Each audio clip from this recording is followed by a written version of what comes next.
Et avec nous sur ce plateau, Alexandre Négrus, président de l'Institut d'études de géopolitique appliquée. Bonjour monsieur, merci d'être avec nous.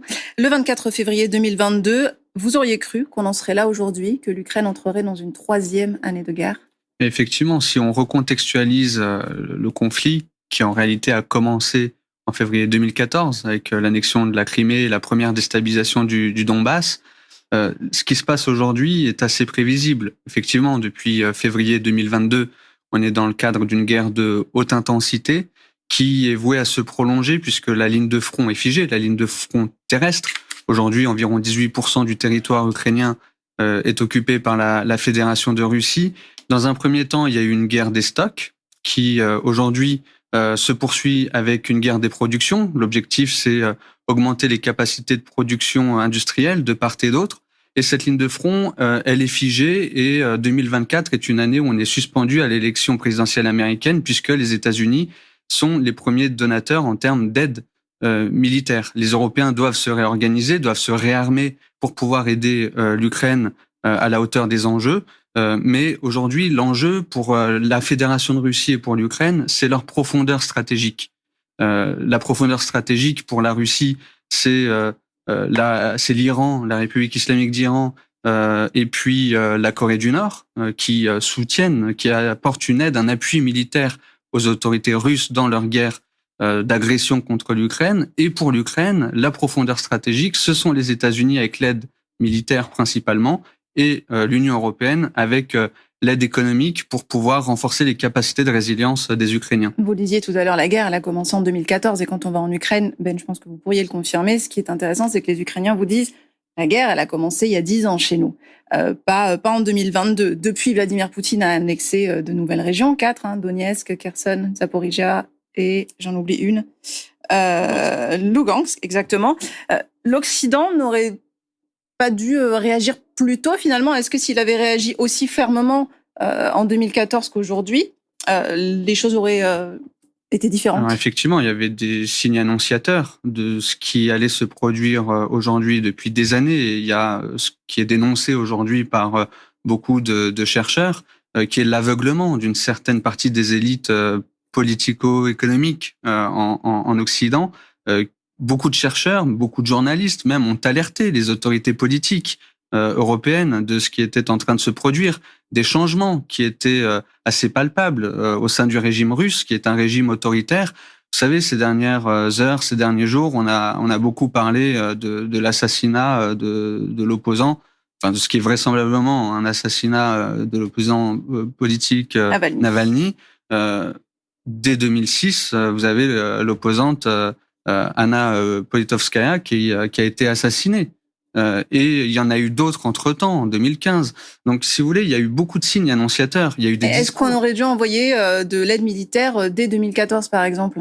Les Européens auraient dû davantage soutenir les Ukrainiens depuis un certain temps. Les Européens auraient dû se réarmer, puisqu'en définitive, depuis les années 1970, la France et beaucoup d'Européens ont massivement désarmé, ont profité de ce qu'on appelle les dividendes de la paix depuis la guerre froide, tandis que les autres grandes puissances se réarmaient massivement. Et aujourd'hui, il y a une disproportion des forces sur le théâtre ukrainien. Alors malgré tout, la Fédération de Russie n'est pas parvenue à remporter la guerre à ce stade, puisque l'objectif primaire de Vladimir Poutine, c'était de prendre Kiev. Et il comptait sur un effondrement total du régime ukrainien dans les premiers jours de la guerre. Donc, de ce point de vue-là, il n'y a pas de victoire de la Fédération de Russie, mais il n'y a pas de victoire ukrainienne. Non plus, exactement. L'enveloppe américaine de 60 milliards d'aide à l'Ukraine, elle est toujours bloquée et elle a peu de chances de passer l'épreuve de la Chambre des représentants. Certains disent que l'Ukraine ne peut gagner la guerre sans le soutien des États-Unis. Est-ce que vous êtes d'accord? À ce stade, oui, puisque depuis le début du conflit, l'Ukraine est tributaire de ce soutien américain. Le temps que les Européens se réorganisent et se réarment à la hauteur des enjeux, l'année 2024 va être difficile pour les Ukrainiens. Ils sont aujourd'hui dans une posture défensive, ils sont en train de reconstituer leurs forces. Je disais tout à l'heure, il y a eu la guerre des stocks, maintenant il y a la guerre des industries. C'est-à-dire sur le front, c'est très difficile aujourd'hui pour les Ukrainiens. Alors il y a quelques prises d'un point de vue local par les autorités russes, mais il n'y a pas de percée majeure. la ligne de front terrestre reste relativement figée. Cela oui, dit, ça fait quasiment un an, elle bouge plus. Ça fait un an. La prise d'Avdiivka, oui. voilà, malgré tout, est entre guillemets une annonce qui va faire plaisir à Vladimir Poutine, qui visait forcément quelque chose d'un peu symbolique pour les 2 ans de la guerre. Exactement. Et donc, comme vous le disiez, il y a ce contexte électoral aussi. Et puis, Vladimir Poutine et le régime russe de manière générale est dans la posture d'une guerre de l'information. Si vous voulez, j'ai tendance à dire ces dernières heures que la Russie cherche à faire croire qu'ils sont sur un temps fort. En réalité, c'est l'Ukraine qui est sur un temps faible. Un mot sur Navalny, vous l'avez évoqué tout à l'heure. Le président américain vient d'annoncer plusieurs centaines de nouvelles sanctions contre la Russie pour la guerre, mais il a aussi annoncé des sanctions en réponse à la mort de Navalny. Des mesures visent des individus liés à l'emprisonnement de l'opposant.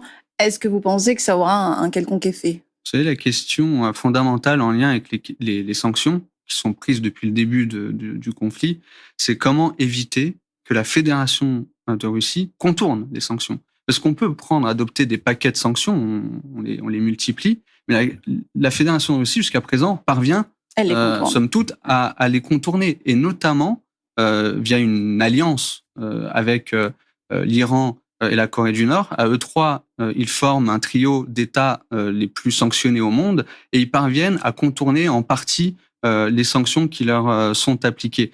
Cela dit, il y a quand même, il faut avoir un petit peu de nuance dans l'analyse, et l'économie russe qu'on présente ces derniers jours et ces dernières semaines comme étant dans une croissance formidable, c'est pas tout à fait le cas, puisque cette croissance russe, elle est dopée par ces investissements dans le secteur de la défense, de l'armement. Le complexe militaro-industriel russe tourne à plein régime. Vous avez des usines qui initialement sont vouées à fabriquer dans du civil et qui sont à la disposition de ce complexe militaro-industriel. Et 30% des dépenses fédérales russes sont consacrées à la défense, c'est-à-dire 6% du PIB russe. C'est une première dans l'histoire moderne de la Russie. Il y a aussi une grosse différence, c'est que la Russie a été le pays agresseur, donc elle n'a pas été prise par surprise. On le sait, sur ce qui est de l'autonomie et de l'alimentation, elle se préparait, vous parliez de 2014, elle se préparait depuis 2014 avec les premiers volets de sanctions à être autonome, à ne pas dépendre justement de ce commerce international pour quelque chose d'aussi essentiel qui est justement l'alimentation. Alexandre Négrus, président de l'Institut d'études de géopolitique appliquée. Merci d'avoir été avec nous de votre invitation sur ce plateau. Ben Bernier,